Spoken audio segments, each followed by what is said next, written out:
Everything is fine here on Detention Block AA23, a Star Wars podcast. I'm Michael Mudge, joined by, hey, it's Greg Van Beck. The man returns. What's going on, buddy? It's been a How's it while. going? It has, yeah. We missed you. The fans missed you. Was this my first one for the year? It feels like it, man. I don't know. It's been It sure feels like it. a while. I think you had one Mando episode with us. I think I may have, yeah. We had one where we actually had all four of us together. That's true. Yeah. It's been hectic, but good to be back.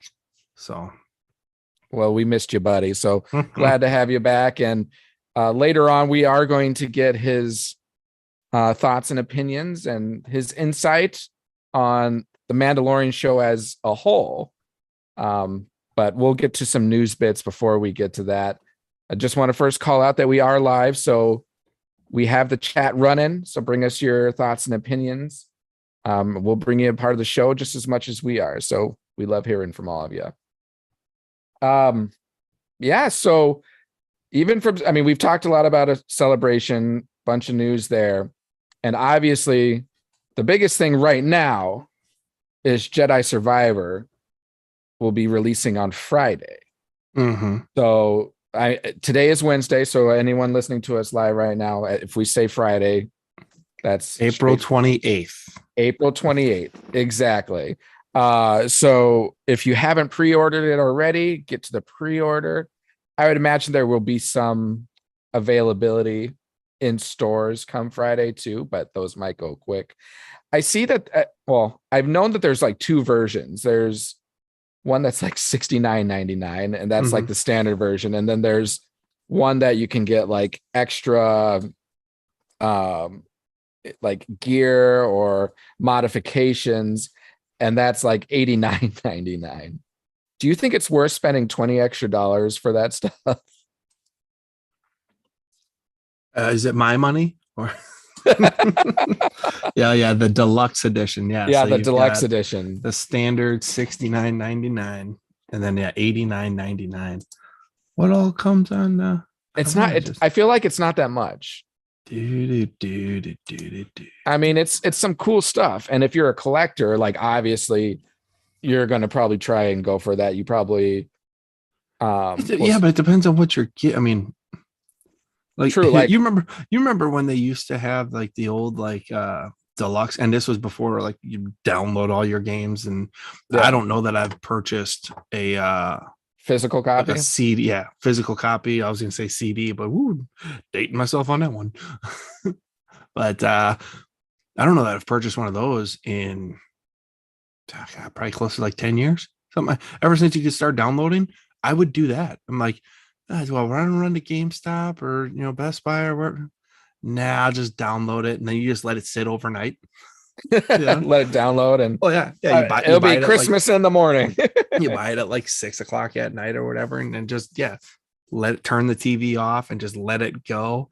And then by 9:00 that next day, and it was always I'd buy it like a Friday night, so Saturday. But and occasionally, depending on what it was and what you got out of the additional, sometimes I would spend the extra money. But I just remember like a few of those old games when you would get like the special box, like the collector's edition box, or like inside of it had some small little like trinket token that you could. It was something of substance.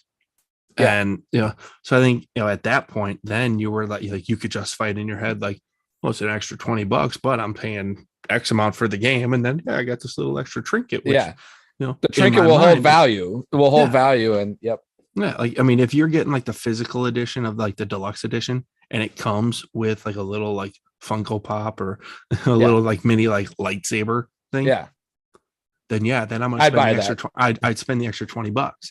But if it's just in-game things, and it's in-game things that you can get yourself through the course of the game, like if it's like a special, like I think the first one they had the pre-order. If you pre-ordered it, you could get the orange. I don't know that you had to buy anything special, right? But you could get the orange lightsaber. Right. On the first Jedi. Fallen Order game? Yep. Like that one I know, but so it it depends on what you get. So I'd have to like really dive I think it's like skins. I think if you pre-order, you get skins that are like like Jedi and hiding type stuff. So it's more like raggedy cloak type of a thing, if I remember correctly. Okay. But the deluxe edition specifically. Oh, here's Yeah, if you have that, just read those off. Because I think it's just like skins or attire that you can wear in game. All right.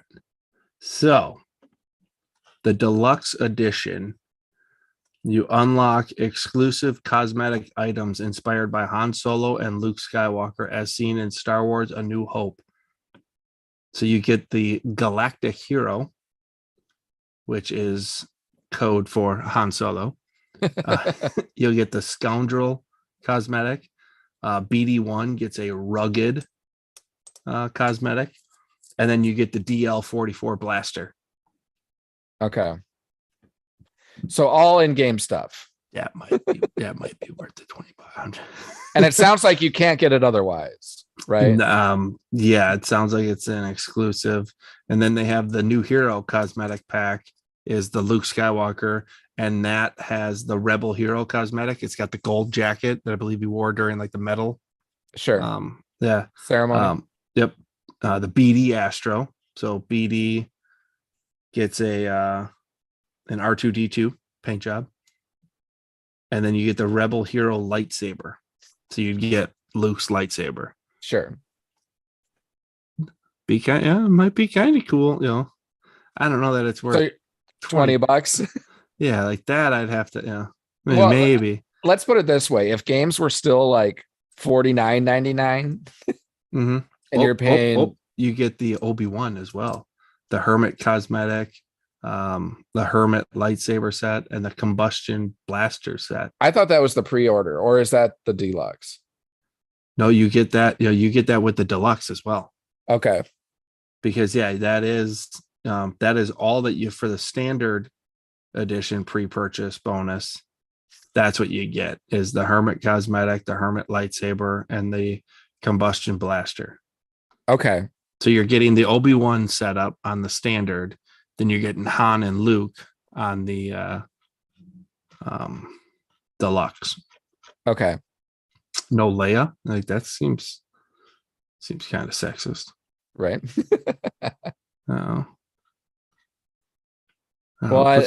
Put some like honey buns on the side of like, BD8 or no BD1. They have that Night Sister, like get her in, Yeah. I'm not saying she's got to be in like the Leia slave outfit, but I'm just saying like, You're not saying that. True. But I might be forced to get the deluxe version either way because the only one Target has available pre-order right now is the deluxe version. So, yeah, but you got to get that. You got to get the gaming system too, don't you? Yeah, I got to get that. But if I plan on getting the gaming system, I can get the game ahead of time too, and eventually get it. That's such an investment, though. Oh, it is. Because I always get the physical copies. I totally understand. Like, it's probably more beneficial to download, but I'm a collector. If you couldn't tell behind. 2, I still get regular books because I like having the physical book. Mm-hmm. And for the most part, I do download some games, like the cheaper ones. I might just be like, I don't need the physical copy of this. I'll just download it. But like the big games, all the Star Wars games, like Elder Scrolls, I've always just bought the physical copies of that. All the Lord of the Rings ones. Yeah. Ones that hold a little more meaning to me. So yeah, see, and that, like, for me to be able to get the physical, you got to go to the store and buy it that way. And order it online. They'll send it to you. Yeah, I suppose. I was gonna say, like, but you usually don't. But downloading it, you can get day of. So you can get that right away, and you can Well, play no, that. it's not the day of. I gotta wait because got to download. Well, download. So you can play next morning. But Within if like 24 hours, I can get it. But if I pre-order, it doesn't release till Friday. So that means I don't get it until probably it's probably Monday. And maybe then I've Tuesday. got it maybe Tuesday, and then I've got to download it. So you're just prolonging the time, but yep. But yeah, you that's a lot of spoiler time. Go to the store, and it's just like, I'm just not a big fan of people having to deal with that nonsense. I just don't want to. Right. No. Well, what I could do, I could pre-order it, and then as I'm waiting, when it releases, go to the stores to see if it's available. If it is available, I can purchase it, download everything, and then when my mail copy comes in, I can return it. But then I wonder how that would work with like the bonuses that you get for pre-ordering. I don't know. Either way, all that matters is the gameplay. And I just want to play that game. I want to get the story, and I want to get it soon because I don't want to be spoiled by it. Yeah. Within the first week, there's going to be people talking spoilers already, I'm sure. Oh, yeah. But yeah, I just, if somebody wants to gift me a PS5, I'll review the game for you. Yeah. But beyond that, I don't know if I can. Would you go to the level of recording your in-game play experience? No. No. If someone bought you the system and the game for you, but they just wanted you to record it, you wouldn't do that? Nah, probably not. Your time is worth more than that. Yep. What is that, like the going on Twitch or whatever? Yeah, I think it's Twitch. No, like I don't like people. I'm weird. Like when I play video games, I don't even like people like watching this, the same, like being in the same room with me. Like you don't want to be disturbed or distracted or anything. I don't want to. Yeah, I don't want you watching over my show. Like I don't want you watching. Don't judge Greg. Don't judge him as he plays. Like, that's my. I mean, it's just that's my release, and it's been a while since I've played anything. But me too. I just I go downstairs and I mean, I have the little one. It should be 2 years old. Here coming up in a few weeks, and she'll be there, and I'll pause the game. Now, partially, I'm pausing the game because I'm not a dick of a dad. Like, yeah, my kid's in the room. I'm gonna pay attention to her, right. And that, and yeah. But the other thing is I don't want her watching. She's judging you. No, she would have done. She would have zigged when you zagged. Yep, but. So yeah, that's for me, I really enjoy just a getaway from it all. Yeah. Look at a digital edition of the PlayStation. Yeah. So you would be good with that. If you don't have like physical copies, then I would suggest go that route. One benefit of the physical copies and spending the extra $100 for the standard version is the playback ability. So like all the PlayStation 4 games that I have, I think most of them you can play on the PS5. I think there's some kind of download that you have to do that can convert them and whatnot, but I could go play my Battlefront games on the PlayStation 5. If you get the download version, you would have to, I think, re-download or repurchase the old games onto the new system. So I look at it, I'm like, I'll pay the extra $100 so I can have access to my previously purchased games. Yeah, that's ridiculous. It's got the same PlayStation Network, right? Yeah. Well, then, when I download, it should attach to my account on the PlayStation Network. So whenever I log in there, I should have access to whatever I've downloaded under that account. I don't know how that works. I'm just assuming. You might be totally right, and that might be how it works. I don't know if that's and it should work that way. If you've purchased the game once, you shouldn't have to purchase it again. I mean, you have to, like when you purchase it, you have to purchase it like under you have to be logged in, under yourself, to be able to purchase it. So I would say it's understandable if like you have to purchase this like conversion package that you spend like $20 and you can convert all the PS4 games that you've downloaded into the PS5. I mean, I would get that. Like that's fine. Yeah. Or you go onto the PS5, and in the PlayStation store for 25, $50 is PS4 conversion kit Yeah. or whatever. So you download that, and then when you log it, and then that would be like your access point. So that's what would show up on like the home screen. You go in there, you then log into your PlayStation account, and then from there you would then get another home screen that would have your PlayStation 4 games that you've downloaded under that account name. Right. And then, so then you could then access them from that, vantage point. So PlayStation's still making another $50 off of me to get the conversion kit. Right. And then, or go the Vudu movie route. If you recall the Vudu streaming platform where you used to vaguely house all your digital movies, because when you used to buy a movie, you would get like a digital code, and then you would enter the digital code, and then you get the digital version of it.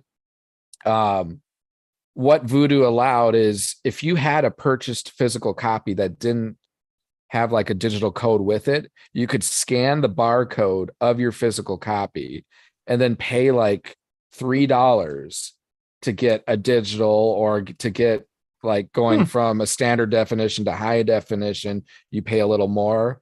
So maybe that's another route you could take to get it. So you're not paying for the full game all over again. You're just paying a little bit for the games that you want to upgrade. That could, potentially, but I'd have to, I'm not sure, getting that PS5, like I say, unless it's gifted to me right now, probably not going to be there. So, because it's what, $3.99 or $4.99 depending on the one you want to get. $3.99 for the digital, $4.99. Yeah.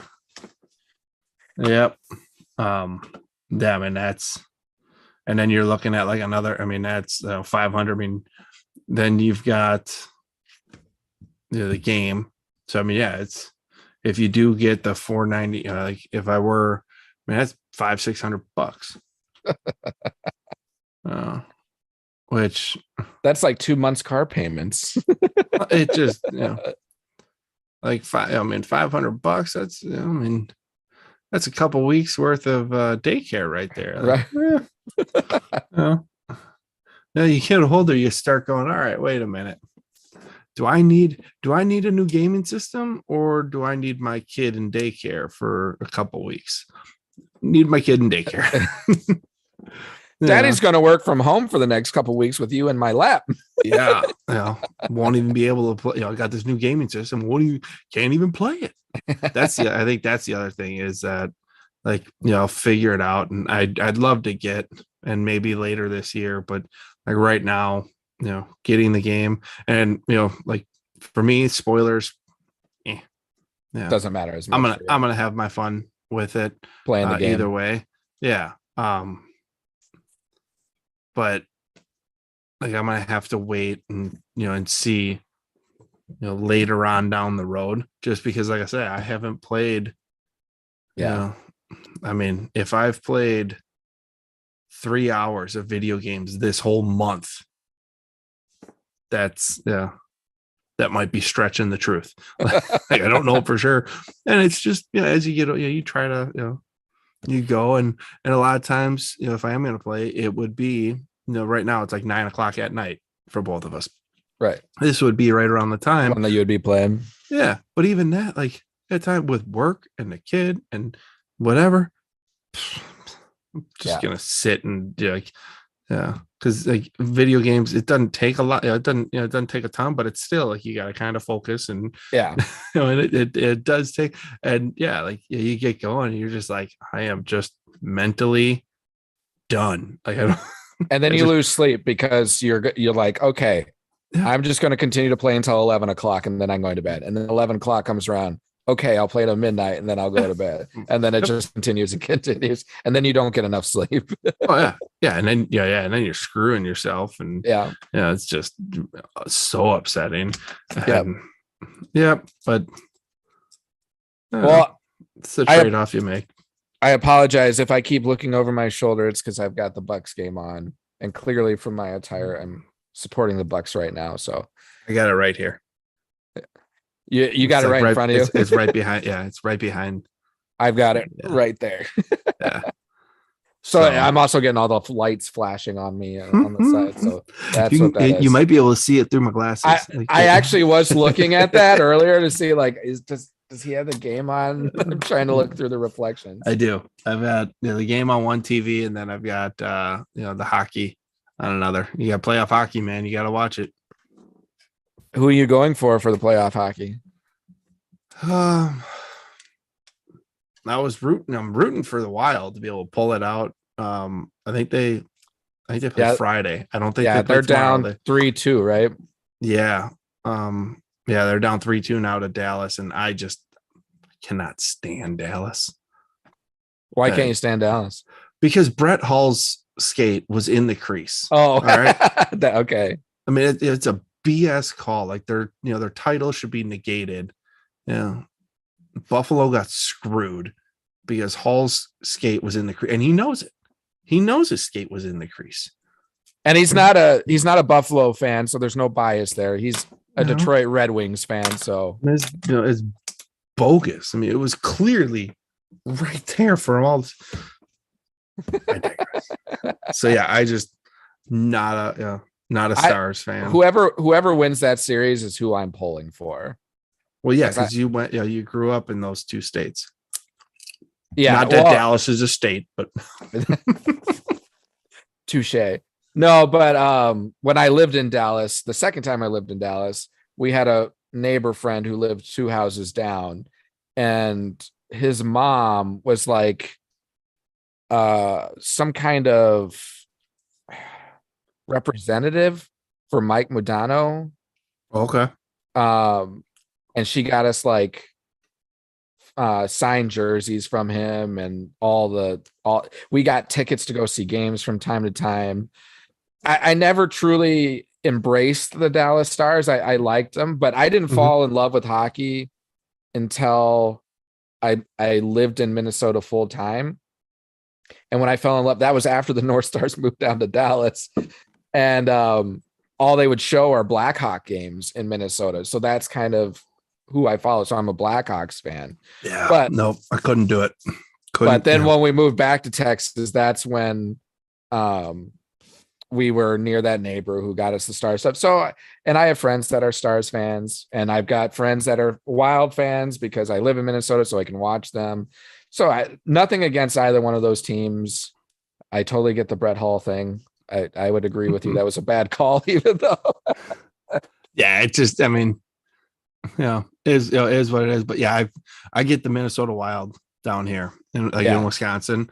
Yeah, because they show it on now Bally Sports North. Yep. Yeah, we get it on the Wisconsin sports. So yeah, I'll sit there, watch that. Try to tap into the Red Wings. That's been the real nice thing about ESPN having the NHL, contract. Yep. Is on ESPN Plus. There's a ton, so I've been able to watch some Red Wings games. But yeah, so I think if the Wild can't pull it out, if they end up getting eliminated, I really don't know who I'd be. Just watch fun hockey. Yeah, like maybe the Kraken to make a run. Oh yeah, their first playoffs, right? Yeah, I mean there's the Oilers, with Connor McDavid. Kind of like to see him. I feel like when your teams are gone, then you kind of root for parity, meaning you want someone new or someone who doesn't win as frequently. Yeah. To win it, you root for the underdogs. So yeah, like I don't know that I'd be rooting for Boston. No, I mean I'd enjoy them because they are a very good team. So they're fun to watch because of the hockey that they play. But yeah, I think you get the Kraken. I think the Islanders or Hurricanes. That might be a black, not black sheep, but black horse. Yeah, dark horse. Dark horse.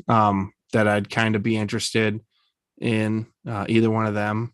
The Maple Leafs and the Lightning. The problem with them is that the Maple Leafs have the history of winning a ton, and the Lightning have the recent Yeah. dynasty of winning a ton. So it's kind of like you said, parody. It's like, yeah. Right. I get, for the people of Toronto, yeah, it's been a while since the Maple Leafs, but you know what? Screw you. Like that's well, and you don't want your team to get surpassed by most championships. So root for the teams that haven't won many championships. So that still gives you the advantage. Yep. I think the Rangers Devils. That one. I feel like the Rangers have won a lot, and the Devils. How many of the Devils have won? The Devils won like 3 in the 90s. Yeah. With Marty Brodeur. They had a good team. So yeah, I'll be watching. I won't have that team. Like right now, I won't have that team, but like each game, like I may not have a team that like I go into the game rooting for, but then as the game progresses, all of a sudden you're going, it influences your decision. I guess I am rooting for this team because like if a call goes against them, or you're like, that's ridiculous, or like, I guess subliminally I am rooting for someone. Right. I guess I was wanting them. Okay, cool. But yeah, like Vegas, kind of that new team kind of see, but okay, that's fair. I've pretty much named like everybody that's remaining in the playoffs. Long and short of it, you just want to watch good hockey. You want entertaining sports. If the Wild don't have a shot at winning, if it's not the Red Wings and it's not the Wild, then I just want game sevens in everything. Every series game 7. Fair enough. Yep. All right. Well, we'll digress from the sports ball talk. We love our sports, so on to politics. And then religion. Next pushing buttons with Greg and Mike. Right. Well, we like to push each other's buttons. So we could have our own little podcast in that. We kind of did before we jumped on. We probably talked for an hour and 15 minutes. Anyways, the next bit of news. So Carrie Fisher to be honored with star on the Hollywood Walk of Fame on Star Wars Day. So that's pretty cool little induction there. Surprised it took her this long. But that's what I'm thinking. Although, if you ever have you looked into the Hollywood Walk of Fame? Looked into as in like what are the requirements, or looked into actually seeing how many? No, like getting yourself a star on the. No, I haven't looked at it. The actual requirements for a celebrity, or to get the on a star, they have to pay like $25,000 to this foundation that basically runs the Hollywood Walk of Fame. Yeah. And so, that's why there's people there, and there are celebrities who rightfully should probably have a star on the Hollywood Walk of Fame, but they're like, I'm not paying just to get a star. So I wonder if that's why she didn't have it when she was, because you got to believe that like they would have offered it to her based on her career. I mean, the longevity and, right. Everything. She probably has always warranted it. Yeah. It just the decision but was she never may made. have, yeah, she may have said, I'm not spending that money. And now her estate, who is it? Is it her daughter that's in charge of, whoever it is. I mean, that, we don't need to, get into that, conversation, but my guess is maybe the estate has decided, what, we're going to take 25 grand out of this and we're going to get her posthumously a Hollywood walk, a star on the Walk of Fame.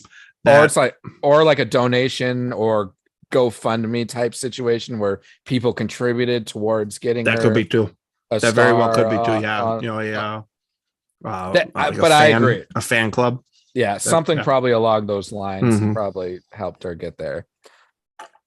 The next thing, so Star Wars Young Jedi Adventures is now available on Disney Plus. So if you're curious or interested in going to see that, I know this is definitely oriented towards young audience members. So little kids like Greg, your daughter, this would be something perfect she could watch probably for the next couple of years. But there are 6 episodes and each are about 4 to 5 minutes long. So doesn't take long. There's not much currently out there. We do 4 to 5 minutes. That is twice as long as her attention span. too long for attention spans, Right? but not long enough to warrant, okay, I'm going to turn this on and then just have this running for a while. Because this is not going to end well, because she's not going to care after the first 2.5 minutes. And I'm going to be sitting there going, it's over. All right.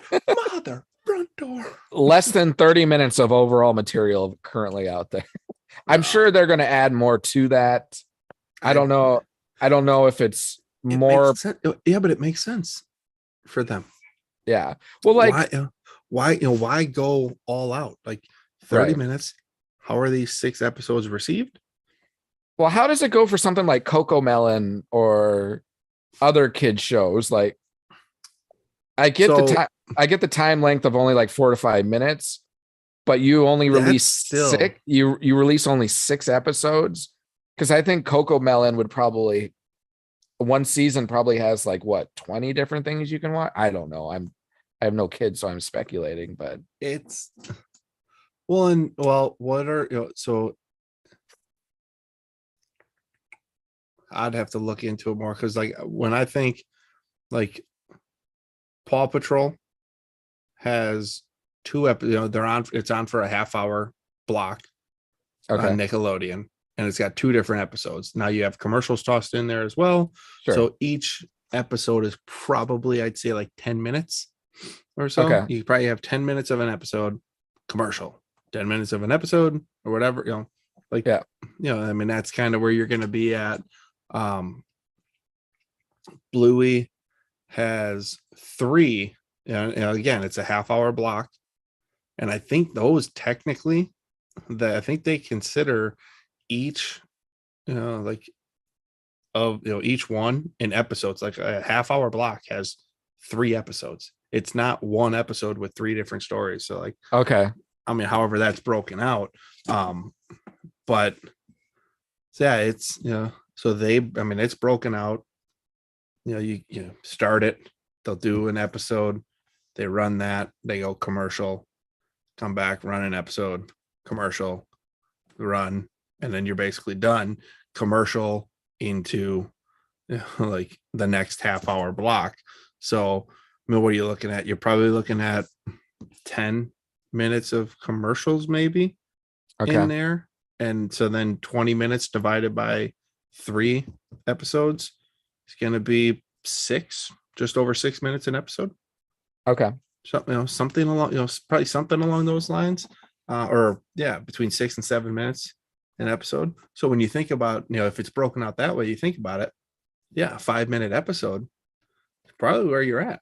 Yeah. I'm just wondering if we're going to get more of season 1 that's going to be eventually released, or are these 6 episodes it for this season, and then you don't get more until a year from now or so when they decide to release a second season. I feel like this is something more that you don't have to wait a year to release more. You can release more down the lines, because again, this is oriented towards little kids, so they're not the ones staying to watch the next episode as it releases.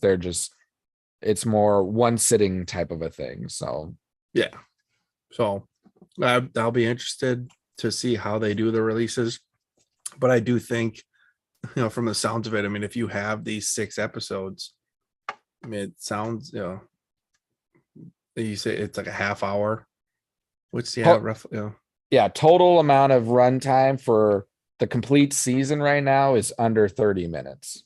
Yeah, so you're looking 4 or 5 minutes an episode, something along those lines. So yeah, I mean, you think about, I mean, they might break it out where it's like, episode 1, quote unquote.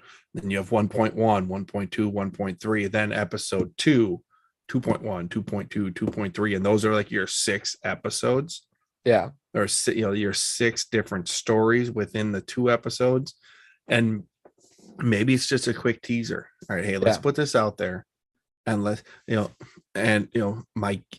like what I could see is because of how Resistance was received, they might be just dipping their toe into, this again. Like, Yeah. because they went full bore on Resistance, and I don't think it was received that well. Whereas here, you have like a half hour worth of stuff. If it does get something good, to your point, they can quickly, get something else and then release it in June. Yeah. Or I think this is a completely different strategy. Like this show, this is more like I'm assuming, I haven't watched the episodes. I haven't even seen the trailer. We have the trailer. So, and I'll play that here in a little bit, and maybe that'll give us a little more context of what this is going to be. But I just think of it as something more like Coco Melon or Bluey, something that's Star Wars franchise and Star Wars themed, bringing like little kids and toddlers kind of, worldly messages or lessons in life. And Resistance was more of like, oh, this is going to be like your Hey Arnold or Doug or something, but just didn't get received well like that. Because I think my guess is it was more people like our age or, veteran Star Wars fans that were watching this, that were like, okay, this isn't what I was looking for, versus like new audiences coming in being like, oh, what's this Star Wars Resistance show? Now, that's not to say that there weren't that, but I just think that more of just seeing how it was received and the ratings and everything, I'm more envisioning that it was people watching Rebels and Clone Wars looking to Resistance to be something similar, and it wasn't. I think you're spot on with that. I think that people were thinking that Resistance was going to be the New Order version of Clone Wars and Rebels. Yep, just a different animation. Yeah, I know. I know. Initially, when you're hearing it, and that's what I was, kind of expecting, and then you're going, no, not even close. You have to watch it. You have to get through it, but not even close. Yeah.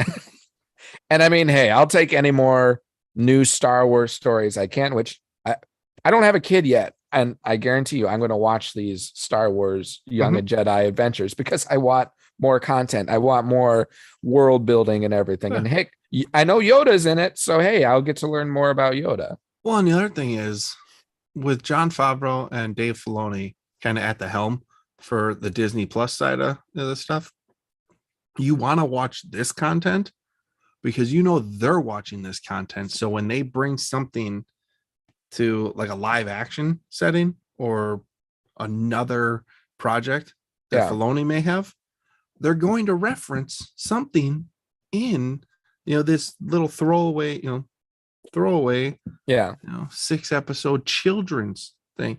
Now that was what was it with the Loth the Loth cat was in the Loth, I think it's Loth cat. Same difference. The little cat from Rebels was that made its way to live action in Mandalorian. Yeah, and you're like, oh, it's those little kind of like Easter eggs and that type of stuff that really cool. So yeah, to your point, you want to watch as much of the content because in a way it will connect. It either will already connect to something from another piece of Star Wars content. Yep. Or somebody will pull from it in something in the future. Right. So, and that supports the whole best part of the Resistance show was when they actually connected it with the sequel trilogy.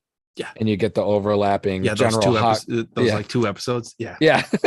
That was the best part. So it's those connecting elements in these shows for long-time fans that draws them into these things. Yeah. To at least say I got to watch these at least once and see if there's anything that connects. So with that, I'm going to go ahead and pull up. Oh, you got popcorn with you and everything. Oh, buddy, I've been eating it all episode. I saw you were been eating something, but I just wasn't sure what it is. Popcorn. All right. It's delicious, and it's still quiet enough around the microphone because you just put it in your mouth, let it dissolve. I haven't heard you chew. I've only heard you put it in your mouth. So You let it dissolve, man. It's beautiful. all right. Now everyone gets a view of my iPad home screen. But all right, so I got this connected and ready. So I'll just run this through once really quick. And then if we decide we want to go back and check out certain things, we can. But let me know. Give me the thumbs up, Greg, when you can hear the sound just to make sure it's coming through. So here we go. Heroes you were born to be, Kai. Stay back and watch a future Jedi Master.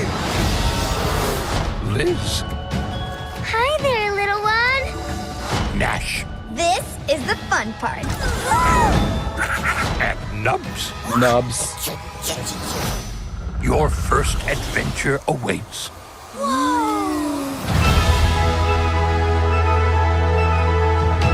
You will train in the way of the Jedi. Learn. Is that a gangle? That is a gangle. I feel like this is High Republic time. Explore.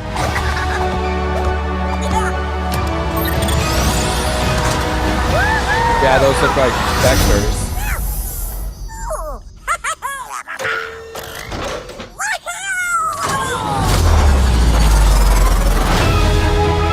The galaxy is full of wonders. It says May 4th, but they already released. May the So Force that's interesting. be with you.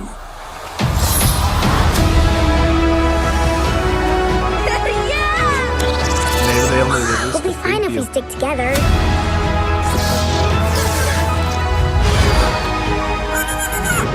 It's the space slug. Fly away. It's Meg. Force is with me.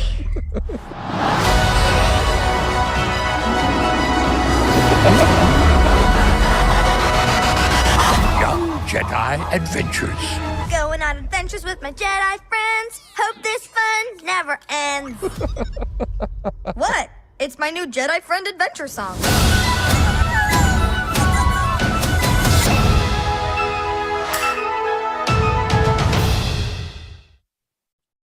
Okay. So that makes me wonder then, because it said released May 4th. Hold on, let me get out of this and stop sharing. If I can figure out technology right now. Okay, there we go. Stop. All right.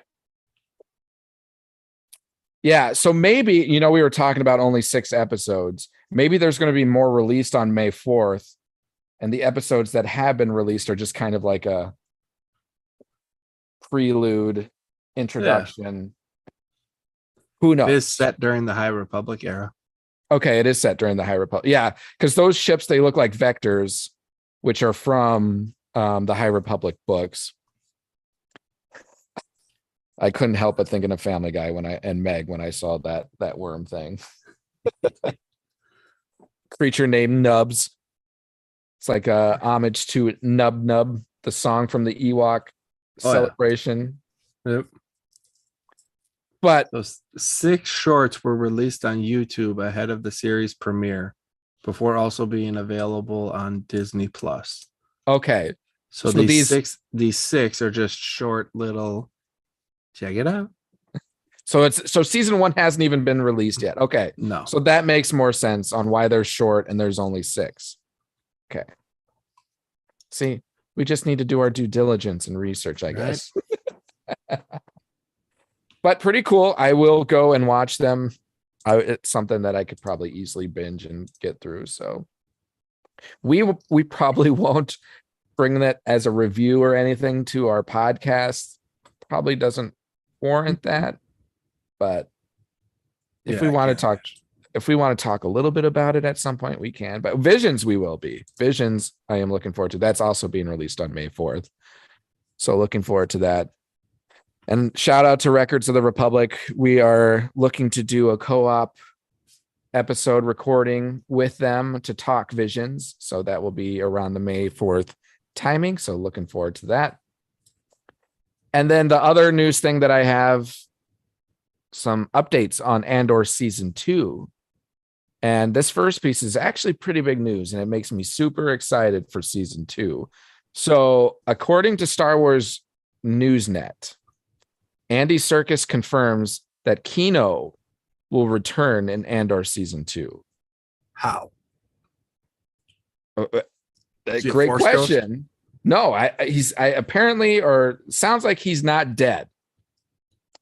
So the Star Wars Newsnet said, after months of speculation and rumors, Space whales. we've finally received solid confirmation that Kino will return to Andor season 2 via an interview with Andy Serkis for ET Online.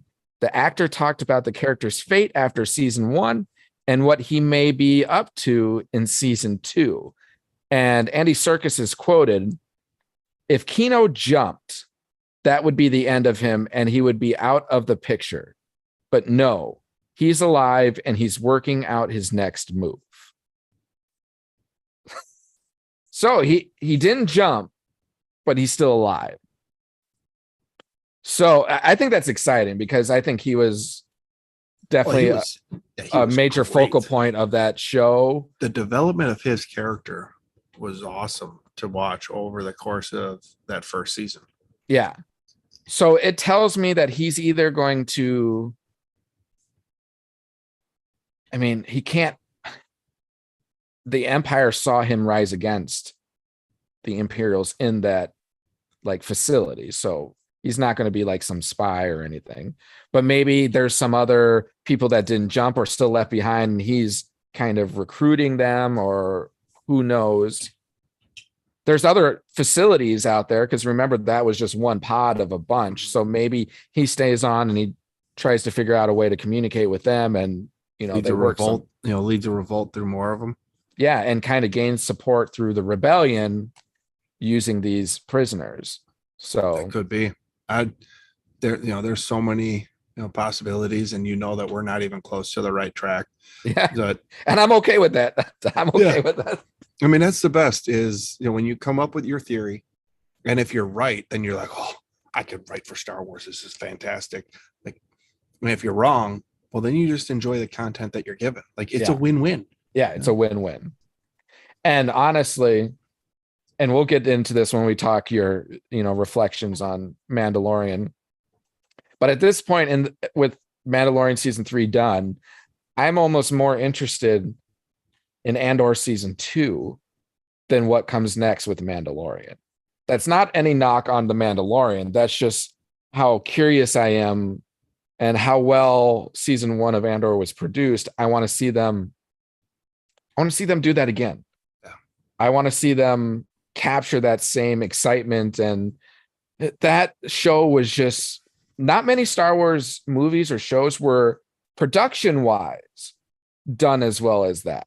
Did it feel as Star Wars as most things? No. I mean, it did feel Star Wars, but it wasn't as Star Warsy, and that was kind of intentional, in my opinion. They wanted to do something new. Yeah, but I mean, that was the beauty, was you expanded the horizon of what Star Wars could be. Yeah. But go ahead. Continue. Well, my big thing, so like Mandalorian season 4, like the story, the scope of Mandalorian, I mean, it's kind of limitless as far as where they take the character, where they take the story. Andor, the end game. Mm-hmm. Like, at some point, if you're going to continue to tell the Andor story, you are going to get to Rogue One. Yeah. That's an interesting idea to go into season 2 or season 3. And where do you now bring in pieces of Rogue One into, and other characters from Rogue One into the Andor story as it progresses? It kind of gives you those similar vibes of when the prequels were out and how that, episode 3, you know where you are with A New Hope, and you've got, episode 1, Phantom Menace, and 2, Attack of the Clones. So you've got that. So how are they going to connect these two stories with Revenge of the Sith? That's how I kind of feel the season 2 is going to be. How are you going to connect that? And to go off of that, so season 2 is currently in production and should release in late 2024. it will feature time jumps with every 3 episodes progressing a year up to close to the start of Rogue One. So they're going to kind of, if you remember when we were bringing you our reflections and our reviews of the Andor show, they had like these 3 episode arcs in season 1. So it sounds like they're going to kind of continue that into season 2, but these arcs are going to expand over a larger period of time, each one being a new year leading up. So we're going to probably jump through the stories a lot quicker, but at the same time cover more time and more story. Yeah, which that'll be interesting. But yeah, I mean, when you think like Andor, like right now where we're at, it's kind of like that math problem, like 5x equals 35. Solve for X. Okay. Yeah. Well, we know what the final answer is. It's 35. It's Rogue One. Yeah. And we know what the first is, season 1. Now we get to solve, and that's where it gets to be fun. Where does the story go? How does Andor weave? I hope they don't rush it. With these 3, like the 3 episode story arcs are fantastic. I love that part about Andor. Yeah. And it didn't feel rushed. No. Like the pace was real nice. So this, I'm hoping that they don't just quickly time hop it to Prison Break, boom, boom, boom, boom, boom, boom, boom, Rogue One. Like, let's slow dance, serenade us. If it's got to take a 3rd season, it's got to take a 3rd season. Which it's almost too bad that from the get-go they announced that it was only going to be 2 seasons. Yeah, and because I know they kind of, I remember at Star Wars Celebration and they were talking about this. They said it'll be 2 seasons. The first one is going to expand through what we saw, which is pretty much just a year in Star Wars or a time frame in Star Wars. And then season 2, they said would fill in the next 5 years leading up from the end of season 1. And it's too bad that they said that, because I don't think they expected how well season 1 would be received. If they knew that, they probably would draw it out a little more, knowing Disney, and the longer you can draw something out, the more money you can get for it. Unless they do a 15 episode season. So which it could be. So then each 3 episode block is 1 year. Which could be. It very well could be, because no one's announced how many episodes season 2 will be. They just, according to Star Wars Newsnet, they said that every 3 episodes will be about a year long. Mm-hmm. And if I recall, season 1 of Andor goes up to 5 years before the events of Rogue One. So that if they covered every single year in its own little mini arc, then that would give you 15 episodes. And I think you probably could, because how long were those episodes? 45 minutes. 40? They were decently. They were longer than Andor or longer than Mandalorian season 3 on average, I would say. I mean, if you get close to like an hour-long episode for each one, now you're looking at about a 3-hour story, which is over a feature film length. You could tell a full year's worth of a story of a pretty good story arc over those 3 episodes. And so I mean, you could do it. I always get nervous when what the end game is and people will rush to get so then the story loses a little bit of something because they're trying to rush through to get to the finish line. It's like so and we know, I mean, obviously the pace will be a little faster than season 1. And it could it could quicken up. There were parts of season 1 where you're like, all right, I got it. So but I think if they can at least just match the production, the acting, the writing, 15 episodes, 20 episodes, 6 episodes, doesn't matter. I'm going to enjoy it and it's going to be great. And seeing things like Andy Serkis coming back, that gives me faith. That gives me confidence because, again, it's a show that's investing in quality actors, reputable actors that will do well. Skarsgård. I mean, Skarsgård, yeah, fantastic. And we they announced here, but I think we already assumed. So Forrest Whitaker has also confirmed that Saw Gerrera will return for season 2. So again, you got another prominent actor there who is reliable and you have confidence in. So, I mean, Mon Mothma's going to be a part of this. She's be good, great it'll actress. Be good. Really excited for when it comes out. It's going to be hard for them to fail, I will say. And even like Rogue One, that was it was definitely, in my opinion, the best anthology film. I mean, there was only 2 of them. They were both very good anthology films, but I think Rogue One has been my favorite Disney released feature film to this day. So that whole storyline is great. Yeah, so that's it on the news and Andor updates and everything. So why don't we just quickly talk about, Greg, your reflection? I know you've already kind of spoken to some of them, but your reflections on Mandalorian season 3, like what stood out to you, what surprised you, anything and everything. Well,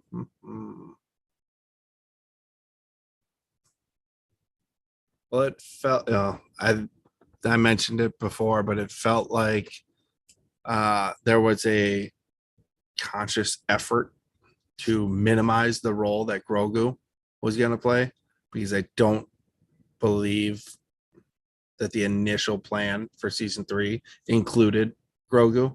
So it's like, all right, well, if we got to put him in a scene, all right, let's put him in a scene. Made it somewhat disjointed, and so it was. Of the 3 seasons, this was probably like my least favorite. Season 2 was fantastic. Season 1, because it was new and the first story of its kind. Yeah. I mean, it was a story all by itself. I mean, that was, but this one, it felt like it wanted to tell a story, but it didn't know how to fully tell the story. So it's like figuring it out as it's going along. And so, I mean, there were parts of it that were like really good. The scenes towards the end there, the battle, Mandalore, the clone, with bringing Moff Gideon and, what he's got. And then, his troopers, the fact that, they can, they've got the jetpacks. And so there was that aspect. Having Bo-Katan be able to unite everybody, that was good to see. Destroying the Darksaber, still don't understand it. I think that was a move that is part of like a long-term story, and so maybe we'll get a better understanding of it. On its face by itself, it doesn't make sense to take and to destroy something that carries that much mythology and mystique around the Mandalorian culture. So that one I was kind of like this, and the fact that it was like, why would Moff Gideon destroy something that he clearly so badly wants? Just didn't make sense to me. The mythosaur, like I thought that one was really cool. The thing that surprised me was they showed it, but then like that was kind of, then they made a few reference to it, but that was it. It was like, well, after I saw it, I thought there was going to be a little bit more to the mythosaur, and especially when they were all, I mean, towards the end there, I mean, they were all there, and thinking it was going to come to their aid or something like that. Yeah, there was going to be something at Mandalore. Bo-Katan riding the mythosaur coming into battle. Yeah, I mean, like something. So overall, I thought it was, good. I actually, to truth be told, kind of enjoyed, that Grogu didn't play a large role. Putting him in the belly of IG-11 was IG-12 now. Well, now again IG-11. Yeah. That one was interesting. The ending was, and you brought it up, like I think before we went live here, but if there is no, like, if this is it, if they were done, the way that they ended this season does kind of put a bow on, okay, what the Mandalorian's doing now. He's running missions on the Outer Rim. He's got Grogu with him. Like, it ends the story, or you can take off from where you're at. So yeah, not the season that I was expecting coming off of season 2, but not a disappointing season. Yeah. And I'm just going to go back to, because I won't lie, with every episode I watched, I kept in the back of my head the exact same thing that you told us a while back ago. That whole thing with Jon Favreau and his vision of this season not really including Grogu. Like, the intention was to leave him with Luke, for Luke to train. And not to say that was the end of Grogu's story, but we weren't really supposed to be getting much of him this season. So, and then Kathleen Kennedy, apparently the one, or Lucasfilm being like, Grogu is bringing in the cash crop with the merchandise and everything, so we need to keep him included in the story. So then Favreau going back and including him in. So I kind of kept that in the back of my head watching this season. And the more episodes we got in, the more I believe that you are 100% correct on that. Because, I mean, really, the whole time he's just kind of in the background. He's there, he's doing his thing, or he's being put into the IG-11, which obviously, that, in my opinion, obviously, it might not be obviously in general, but now that IG-11 is the Marshal of Navarro, I feel like that was originally intended for what's her face? Cara Dune. Cara Dune. I feel like that was originally going to be her position. So now we're going to put Grogu in this IG unit and being IG-12, but then IG-12 gets his memory bank back and is back to IG-11. So now he is the Marshal. But Grogu just kind of was off to the side the whole time. There was one part in this whole season that I thought was really important for Grogu and very important in the story of Grogu and Din. And it was either the last episode or the second last episode, when Axe Wolves and Paz Vizsla were fighting in regards to the game that they were playing. They were on that boat. They were playing like a chess type of a game, and they had different rules, and they started calling each other out, and they got into a fight. And was it Bo or Din that was like, how do we stop this? And they were like, there's nothing we can do. We kind of just have to let him fight. And then Grogu is the one that kind of steps in and he stops him, and he's like, no. Yeah. And then it wasn't that, but it was what followed that really stood out to me. Because Bo was like, you taught your apprentice well. And Din was like, I didn't teach him that. So that was referencing Luke and Luke's teaching. So that's telling everyone that even though Grogu has gone away from training in, the Jedi academy that Luke is building, he's still retaining a lot of this information that was passed on to him. He's not a Jedi, but he's still holding on to some Jedi traits. He's not fully a Mandalorian, but he also has Mandalorian traits. So I thought that was his focal point in this season. But other than that, he was just well, and that was the last episode when he, they got, the flame coming. Yeah. And he's got, the shield around Bo-Katan and, and Din. The really cool thing, I don't know if you recently saw it, but they say that like that scene gets called out or is like depicted in parts of Rebels. Well, that's the Kanan Jarrus when if you recall from Rebels. No, this is like in like yeah. like on the cave paintings or whatever. That's okay. Yeah, now I know. Yeah. I'm following now. Or I don't know if it, I don't think it's I don't know if it's cave paintings or if it's some kind of like primitive Sabine Wren hieroglyphic type stuff. Yeah. Yeah. And it references that's like the reference because you got the guy like this, and then it's got the the arc and whatnot.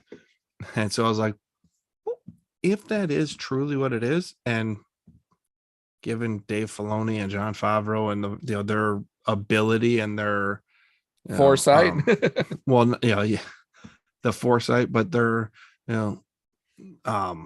their tendency to draw out to make reference to something that small in present day stuff, it was like, well, it could very well be pretty cool. But yeah, so there was that kind of little stuff, but otherwise, I think Grogu was tossed in there, but realistically, I think it more hindered the story that you could tell about the Mandalorian, because now he's got to watch out for Grogu as opposed to going out and just doing his thing. Yeah, and that's not to say that Grogu wouldn't serve a purpose. Like, let's say Mandalorian goes 5, 6, 7 seasons long. That doesn't mean that he wouldn't serve a purpose to come back in this show. Mm-hmm. I just truly feel that he was not really intended to be a part of this season. Yeah, I just feel like it would have been better served Grogu with Luke doing all the training, getting all that knowledge, Din, Mando doing his missions, doing his deal with Bo-Katan, and they're all separate. And then in season 4 or something, maybe Grogu has an Ahsoka type of character arc where, what, I'm done with the Jedi. Like, I've taken it as far as I can, but there are certain things that are going on that I don't agree with. I'm out. Yeah. So he's got all the training like Ahsoka, but gone, returns back to Din now as basically a full-blown Jedi with all the knowledge and everything. May not be a Mandalorian, but works with Din, in that capacity. So that would have been how I would have seen his character arc going, is get him off, let Mandalorian be the focal point, because that's the problem, is that then Disney played it, to get their money's worth out of the little guy. But Grogu became a focal point of season 1 and was keeping that going. Well, give Mando season 3. You're the focal point.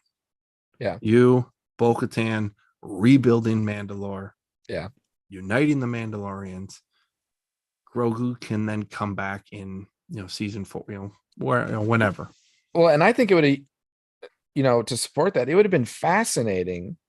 Like, as we're getting this progression of Din, more specifically his story with Bo-Katan and, bringing back Mandalore. What if you had like these little bits throughout the season where Grogu is training with Luke, and because of the attachment that Grogu has with Din, it's really impacting his ability to study the Force or to focus, and train and really play into that.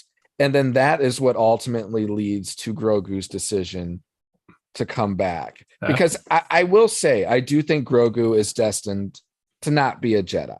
I think he is so, one, the trauma that he experienced through Order 66 and all of that, he probably wants to avoid that.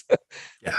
2, his attachment to Din, who is similar to him, like a foundling that was brought under a wing and protected and like trained or, raised. I mean, Din is a father figure to him. So I think that in itself too brings him back to a Mandalorian. And I don't know, and maybe I'll throw this out as an image as we're talking about this, but there's an art piece that someone drew up of like Grogu being older, and he's in Mandalorian gear, and he's like hunched down on his knee and he's holding Mando's helmet, like Mando is dead, like Din is dead, and he's holding it to his head, and you see a tear coming down. I'm like, that is how I would envision Grogu being long term. Like that represents this attachment that Grogu has to Din, which is so strong that would take him away from wanting to train to be a Jedi and stuff like that. Like I feel like bringing him back the way they did just kind of rushed that, which there was a lot of meaty stuff that they could have gone deeper into. I think the character arc, the depth of the character would have grown had they been able to take the that route. Yeah. And I think that's what Favreau, something along those lines, that's what he originally probably intended. Yeah. And then he was forced to bring him back. So that's unfortunate. I mean, not to say that the quality of what we got wasn't good, but I still, like you said, I really enjoyed it. I will ask you, since you weren't in for that episode, thoughts on Lizzo and Jack Black?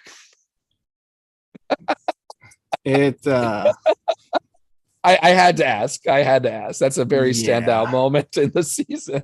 I'm not gonna lie. I didn't even know who Lizzo was. Like I knew Jack Black, but I did not know. You know who Lizzo is. You just don't realize. Yeah, no. Look, I know who she is, but like when she was acting in the episode, I had no idea that was like her. Oh, okay. Yeah, like I know the name Lizzo, but I couldn't pick her out of a lineup. Now maybe I could, but like I had no idea. I was like, oh, Jack Black, and some actor. Like I thought she was just some actress. I had no idea that it was actually like a singer celebrity. I was like, huh. Well, you got me on that one because right. But it just like the episode felt weird. I will tell you that they got me. They swear. I thought Jack Black was going to be the ultimate villain. In the episode, I did not think that it was going to be Mr. Lloyd. Yeah. I will say it is cool. I mean, Lizzo's connection is really cool because her dad was a big Star Wars fan, and it was through Star Wars was one thing that they really connected on, and she became a really big Star Wars fan through that. So that connection and everything, that's very meaningful and very awesome. However, I would just say if it's at the, I don't want to use the word detriment, but if that dialogue was so bad. Oh yeah. Like very cringy. And it's an awesome tribute to her and her father. But if it impacts the product that you're bringing out, like I would avoid doing that, because I mean, there are tons of Star Wars fans out there that have meaningful connections like that through the show, but we're not going on to the episodes and being like a main actor or actress for a particular episode. We're not doing that. Yeah. So if I was Disney or Lucasfilms, I would just be very cautious of, if the person doesn't really have any acting ability, like don't bring them in. Yeah. And even if they have acting ability, Jack Black, if that style doesn't fit the style of product you're putting out, don't bring him in. Like, I love Jack Black. I think he's freaking hilarious. I don't, in my eyes, that comedy, that type of role that he plays usually doesn't really fit into the story of Mandalorian. No. In that episode, at least. Like, yeah, it's like, haha, funny, but it seemed so off, in my opinion. Yeah. It felt like they kind of were like jumping the shark on it. I didn't understand why they felt the need to bring them in to the episode. Like, you were doing what, like, that felt like a ratings grab type of a deal. Exactly. And it didn't feel like you needed to do that. So I don't understand it. Now, the rest of that episode was great. It was like the good cop, bad cop Chips type of episode where you're two cops trying to chase down a criminal. Oh yeah. That was pretty cool. If they just focused on that instead of like, why was Grogu knighted? Can you answer me that question? Why was he knighted? I have no idea. Because he helped them cheat in a yard game. Apparently, yeah, that's what it seemed like. Yeah. But yeah, I was just, that episode just kind of stood out to me. But yeah, I do love the story we got.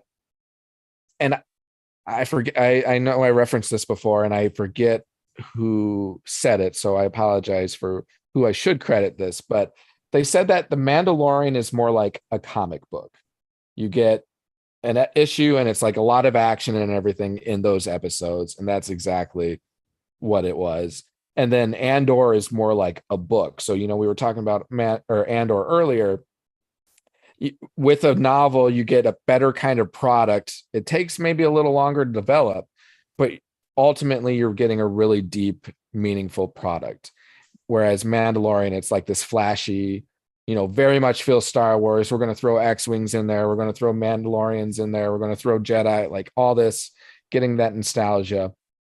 That's what that felt. And this did go along with that. So, yeah. But, and to your point about like the dark saber, the only thing I can think of for the meaning behind that was supposed to be symbolic, like, because Bo-Katan was even talking about like the survival of Mandalore is like us coming together. It's not this dark saber. And even Din was talking about it. It's like, I'm not following you because of the dark saber. Like, I could give two shits about the dark saber. I follow you because of who you are, your character and everything. So I understand, at least in my eyes, I think that's kind of supposed to be symbolic and bring it. But I also agree, like, why is Gideon destroying that? Like, that's the instrument he's looking for to like that, rule all of Mandalore. Like, I don't get that at all. But we have seen lightsabers destroyed and rebuilt. So something tells me we haven't seen the last of the dark saber. It's probably going to be reconstructed one way or another. But I guess who would have it at this point? Did anyone grab it? I don't think they really pointed that out. No, I don't think anybody did. I've no idea. I think it's just gone. But Star Wars or Lucasfilm can find a way to bring that back in one way or another. Oh yeah. Yep. So cool. So anything else with Mandalore or Mandalorian that you want to speak to? Any questions that you had further that you didn't understand or? No. Yeah, I would have to imagine there's probably going to be more seasons. I know Favreau wants to do more seasons. I think you might get a couple spin-offs. I think you might get a Bo-Katan and a Mandalore show, whether it's animated or live action, because we know Bad Batch final season's coming up. Yeah. They're going to have something new animated come out because, I mean, that's a very popular Star Wars content because, you went from Clone Wars to Rebels to Bad Batch. There's going to be something else that comes out. So maybe they'll explore Mandalore again and Bo-Katan, or maybe that will get tied into the Ahsoka show with, because you'll have Sabine Wren. You'll have Sabine Wren come back and, their connections with Bo-Katan. So that story is not done. That's going to come back somewhere else. But yeah, I'm really curious if, you get Rangers of the Republic, something like that in Din and Captain Teva. Who knows? But yeah, we'll get further indication once Ahsoka comes out in later this year. And that can't come soon enough. I am super excited about that. But, oh yeah. Yeah, that's going to be fun. And I will say, I didn't get around to posting our polls for the next bracket challenge matchups. I was out of town this past weekend and totally didn't get around to it. So I will put those polls up and we'll continue them going into next week.